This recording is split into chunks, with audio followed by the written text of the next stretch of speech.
Hello and welcome to NETSCAN on YouTube. I want to make a series of short videos talking about the state of the medical world, in particular conventional medicine especially. I'm not just talking about the UK, but that's the thing I know most about, but it's happening all over the world. And there are lots of questions that need answers. We often hear of conventional medicine running down alternative medicine, but it's about time we looked at it from the other side, because quite frankly they're not. A lot of them are not doing the job they should be doing. They're not doing it properly. I want to just start off by letting you have a look at my book. I'm going to read the foreword of the book, which was written for me by Dr. Desmond Spence. He's a practicing GP.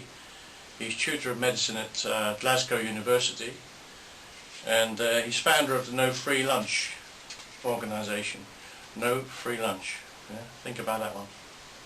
I'm going to read this a couple of pages here, very important if you tune in and listen carefully.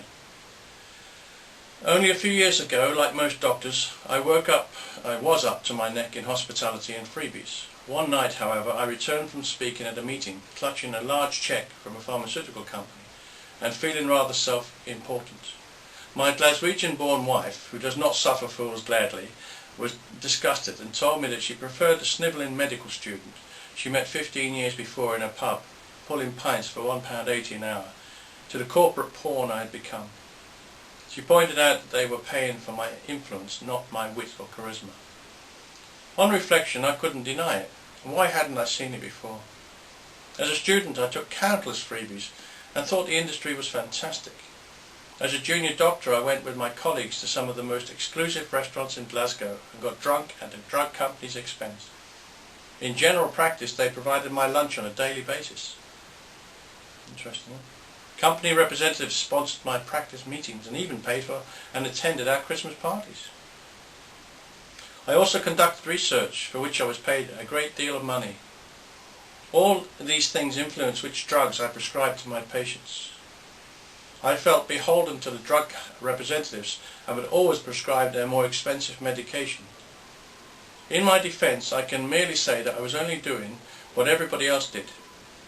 One of the most frightening strangleholds the pharmaceutical companies have on the medical profession is the invaluable resources it provides for research.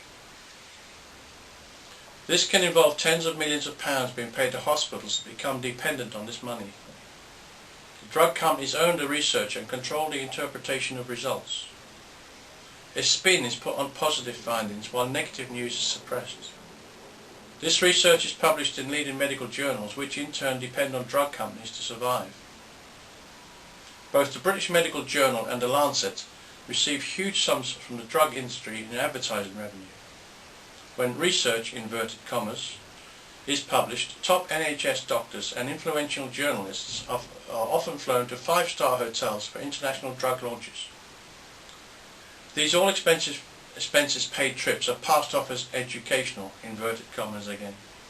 Drug companies allocate £10,000 a year for marketing their products to each GP in the UK.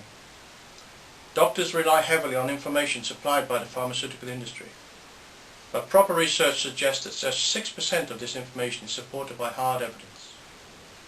All this leads to another important issue. We, the public, are taking record levels of drugs, but our health is not improving. I see some patients who take more than 10 medications a day, and I feel that these multiple drugs may do a lot more harm than good. The pharmaceutical industry has invested a fortune in making us sick and neurotic. This is coming from a GP. Put bluntly, the profit motive of the pharmaceutical industry is corrupting doctors and destroying society's sense of well-being. The medical profession continues to be in denial over the influence of the pharmaceutical industry. Many doctors are addicted to its hospitality and freebie nature and culture, so beware, your prescription may not have been issued for all the right reasons. Frightening, isn't it? Frightening.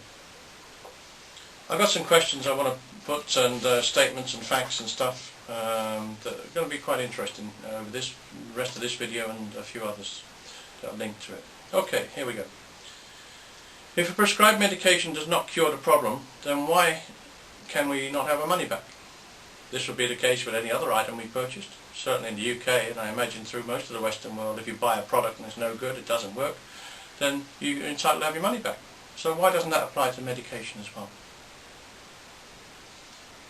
Why do doctors, our employees, treat us, the public, as inferior to them? We employ them. Why are we being looked down upon, treated as idiots by these so-called specialists when we go to see them in hospitals and clinics and all sorts of things? Not that I do, they come to me, but I don't treat them as inferior when they come to see me with their headaches and their skin problems and depression and all sorts of things. I've cured about 10,000 people without drugs following a single health scan, and they'd all been to see doctors first, and that's a fact.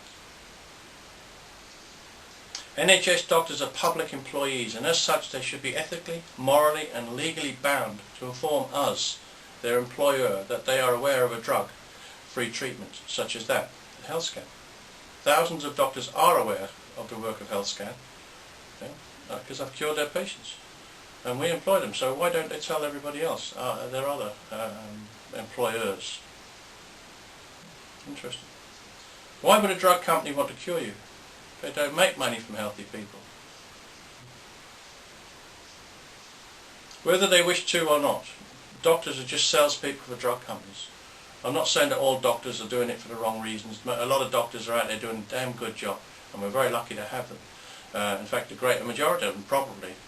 But the fact is they can't do anything other than prescribe medication because they're not allowed to. I've had doctors threatened with a sack that have tried to work with me and send patients to me over the years. And I've cured hundreds of them. But when their employers found out, the so-called management, who are they're our employees of course, but when management of the hospitals have found out, they threatened to sack them. It's frightening, really. Is it right that drug companies should be allowed to bribe doctors into prescribing certain brands of medication? Remember I mentioned £10,000 a year is spent by drug companies on each and every GP in the UK. £10,000 to get them to prescribe the medication to the patients. Is it right that drug companies should be allowed to bribe NHS bulk buyers, public employees, into stocking certain brands of medicine? I've got no evidence that they are doing that. But if they're bribing doctors, then probably bribing these guys too. All inducements from drug companies to doctors and or bulk buyers should be a criminal offence. That's my opinion. Any acceptance of such bribes by a doctor should be a criminal offence. If I tried to bribe the local police inspector, I'd be arrested. Yeah? Well, why shouldn't it be the same with a doctor?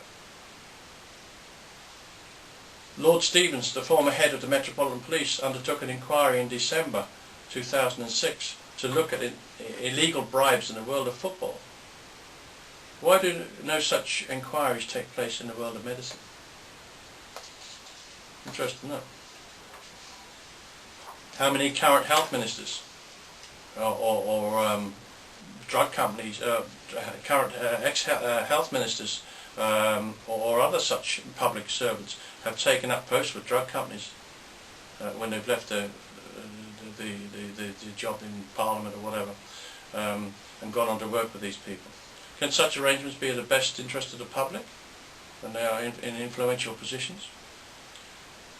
Do any of the management of the Medicines Control Agency, the General Medical Council or the British Medical Association have any financial interest in any way with drug companies? If so, why are they not legally bound to divulge it? MPs have to divulge external interests, so why not doctors also? Okay, running a little bit short on time on this particular video. I'm going to continue this on next 2 or 3, however many it takes to get through this lot. Okay, tune in, make sure you do, it's interesting stuff. All the very best now, bye bye.